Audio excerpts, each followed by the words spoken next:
Now, ANC President Cyril Ramaphosa has apologised to all South Africans who he says are devastated by the current load shedding by power utility Eskom. Stage 4 of rotational load shedding is expected to continue until Wednesday. Ramaphosa was leading an ANC campaign trail in Pretoria this morning for a train ride with commuters from Mabopane to Pretoria city centre when they were halted by load shedding. Our reporter Abongile Dumako joins us for more. Let's just first start with the sequence of events, Abongile. As I mentioned, it was on the campaign trail. It was supposed to be a 45-minute ride which turned into almost 3 hours. What exactly happened? Why? Good evening, Tsepi. So certainly President Cyril Ramaphosa of the ANC this time around was on a campaign trail where he was to commute a train from Mabopane station all the way to the Pretoria CBD.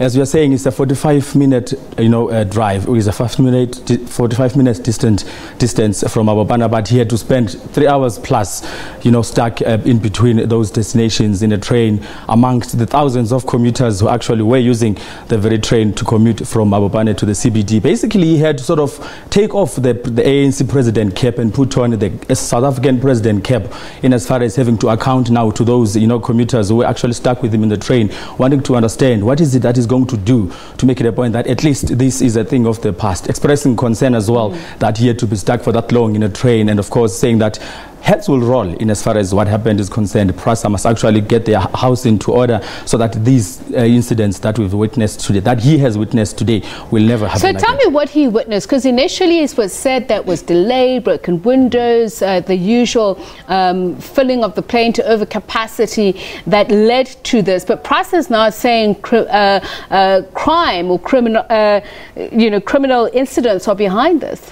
Certainly, PRASA coming to the fore now saying that, it's criminal elements that saw, the delay of the train that was actually carrying the president, saying that there's a cable theft that took place there in that route, saying that it's actually not a daily occurrence. Contrary, though, to what the commuters that we've been speaking to are saying that this is a daily occurrence. Even in the evenings when they knock off from work, they find themselves getting home at around 1 a.m. if they would have left Pretoria CBD at around 6 o'clock during knock-off time. So there's a contradiction already there, saying as the president now saying that he's going to make it a point that steps are taken, he's going to make it a point that PRASA accounts, he's going to make it a point that PRASA sort of gives a detailed report as to what is really going on behind closed doors in that passenger rail agency. What did you see? What are commuters really saying is going on? If PRASA is saying criminality, but they're saying actually this is a daily occurrence because of A, B and C.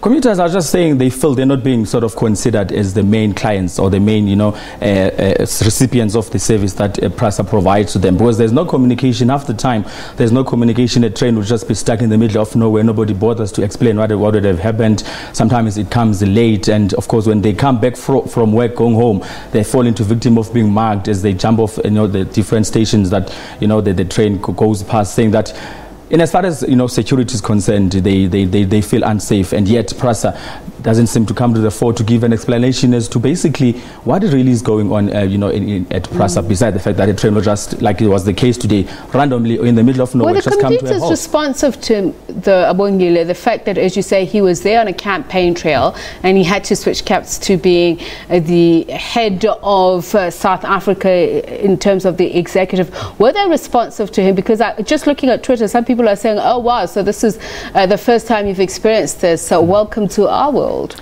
Frankly, most of the time, people you could see that they are frustrated. People, you could see that they really are sort of longing for answers, hopefully from the president. But the president, unfortunately, couldn't provide answers at that very moment, because he said he needed to sort of speak to the authorities at PRASA to get, to the bottom of some of the challenges that seemingly PRASA is facing. But most of those people they were sort of expressing anger at the fact that they are stuck here and it's a daily occurrence, and then there doesn't seem to be anything done by government to rectify this. Abongile Dumako, thank you very much, our reporter on that situation in Pretoria. Now, United Nations agency